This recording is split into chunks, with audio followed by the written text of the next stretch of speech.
Yes 9th class हमारी unit 14 चल रही है स्टैटिस्टिक्स, जिसमें हम एक्सरसाइज 14.1 और 2 पहले ही डिस्कस कर चुके हैं। 14.1 में डाटा था प्राइमरी डाटा, सेकेंडरी डाटा। 14.2 में फ्रीक्वेंसी डिस्ट्रीब्यूशन टेबल बनानी थी, और अब हम करेंगे 14.3 में ग्राफिकल रिप्रेजेंटेशन ऑफ डाटा। उसी डाटा को ग्राफ पर कैसे रिप्रेजेंट करने।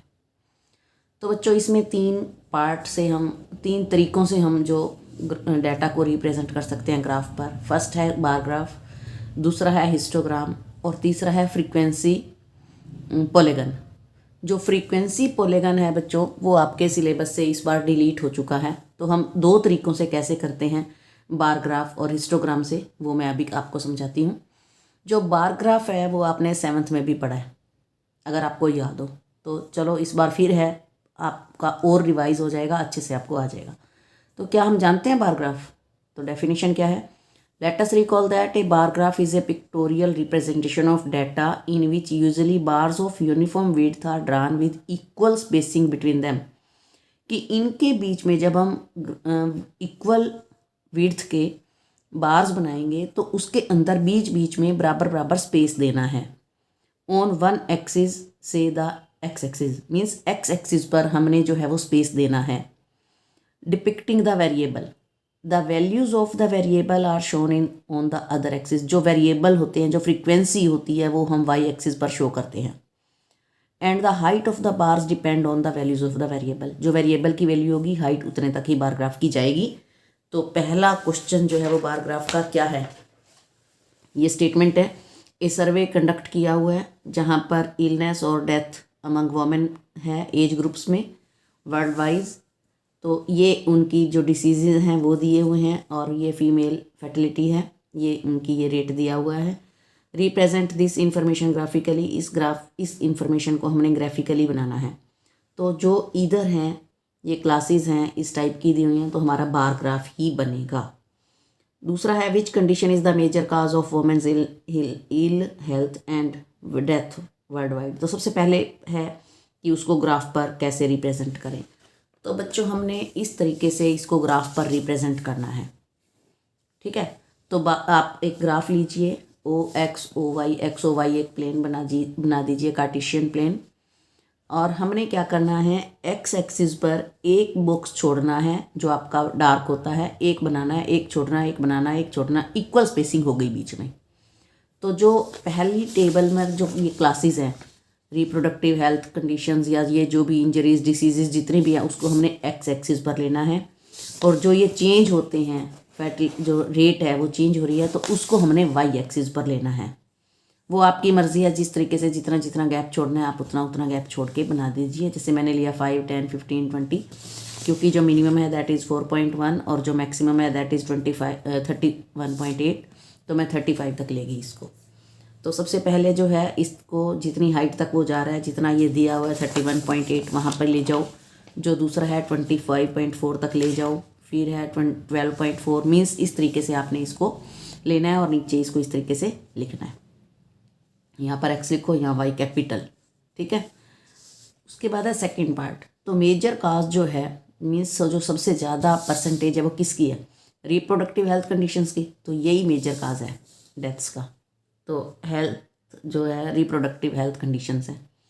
अब जो रिप्रोडक्टिव हेल्थ कंडीशंस हैं उनको पैदा करने के लिए कौन से 2 फैक्टर्स जो है वो रिस्पॉन्सिबल रहेंगे? यहाँ पर इन सारों में से कौन से 2 फैक्टर्स जो हैं वो इस पर इफेक्ट डालते हैं? तो उसके अंदर आ रहा है एक तो इंजरीज। जो इंजरीज हैं वो इसके ऊपर रिप्रोडक्टिव हेल्थ कंडीशन पर कोई इफेक्ट करते हैं, और कुछ अदर के काजेज होते हैं जो इस रिप्रोडक्टिव हेल्थ कंडीशंस को इफेक्ट करते हैं। इनका कोई इफेक्ट उस पर नहीं है, बाकियों का इस पर कोई इसका इफेक्ट नहीं पड़ता। 2 वो बताने हैं, ठीक है।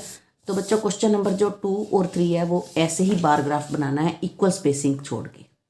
बार ग्राफ का मतलब है equal spacing between each rectangle.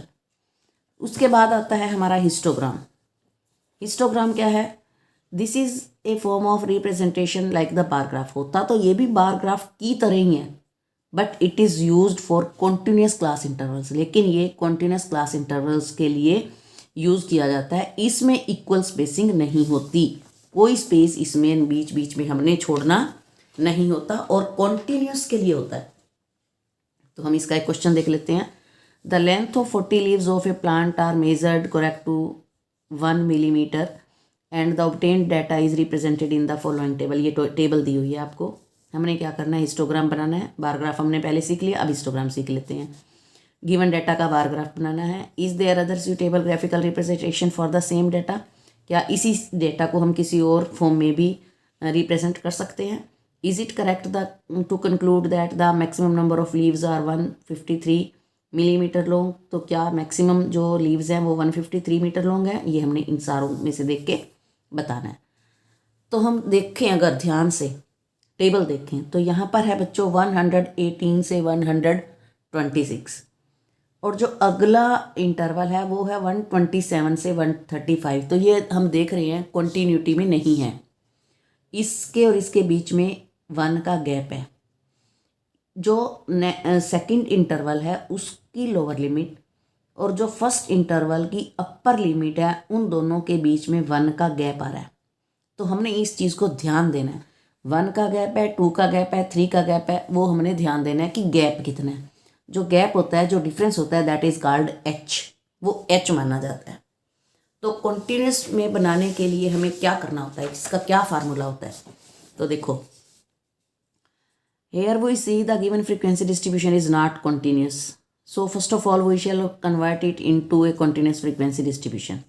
We see the difference between the lower limit of a class and the upper limit of the preceding class is 1. कि इन दोनों के बीच में 1 का गैप था, जिसको कि हम h कहते हैं।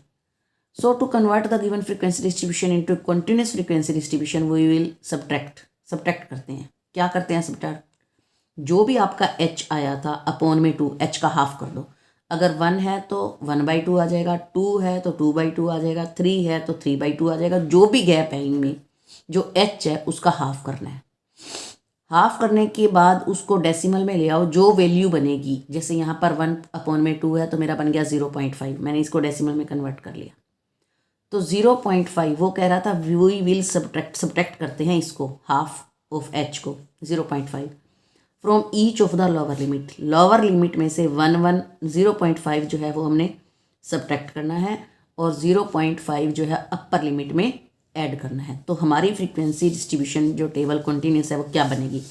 देखो 118 था, इसमें से 0.5 जब हम सब्ट्रैक्ट करेंगे 118 में से तो ये बनेगा 117.5 और अपर में ऐड करना है। 126 के अंदर जब 0.5 जुड़ेगा तो 126.5 बनेगा।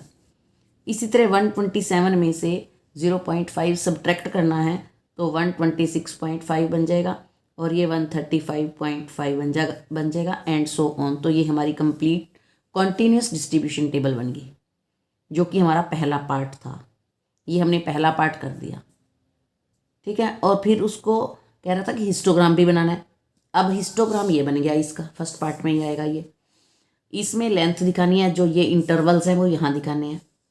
हमने यहाँ पर 117.5 एकदम पहला ले लिया, तो उससे पहले वाले कहाँ गए वो हमने किंक में दिखाना है। ये किंक शो कर देना है। यहाँ पर जो किंक है वो आपने 8th क्लास में भी आपको सिखाया गया था कि किंक लगाना होता है जब हम एकदम कोई बड़ी चीज़ यहाँ लेते हैं और यहाँ पर वो पिछली सारी शो नहीं कर पाते। तो यहाँ हमने किंक लगा दिया।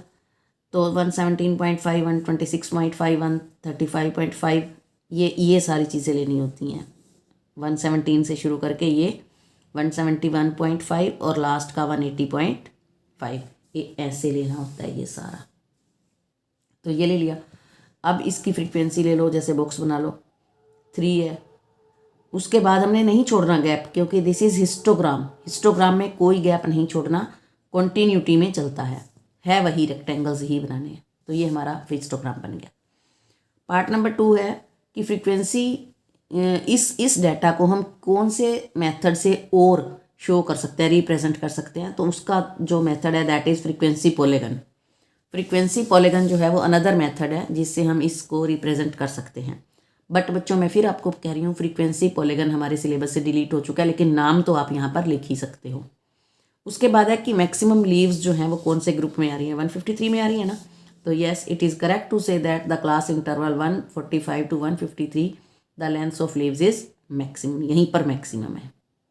तो ये था बच्चों आपका क्वेश्चन नंबर 4। क्वेश्चन नंबर 5 में भी हिस्टोग्राम है। तो 5 तक के सम हमारे सिलेबस में है।